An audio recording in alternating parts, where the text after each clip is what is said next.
মুআজ্জাজ হাজরিন, 2024 আমরা দেখেছিলাম ছাত্রদের মাধ্যমে একটা গণজোয়ার তৈরি হয়েছিল।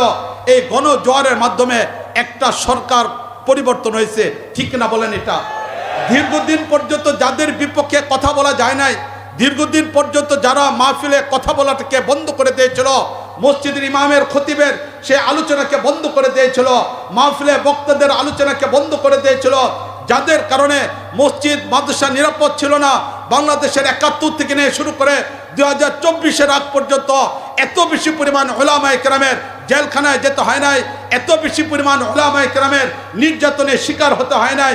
বিগত সরকারের সময় যে পরিমাণ হয়েছিল, যে সরকার কল্পনাও করতে পারে নাই কতদিন তাদের ক্ষমতা শেষ হয়ে যাবে, যারা গর্ব করে বলতো মৃত্যু পর্যন্ত যাদের ক্ষমতা টিকে থাকবে।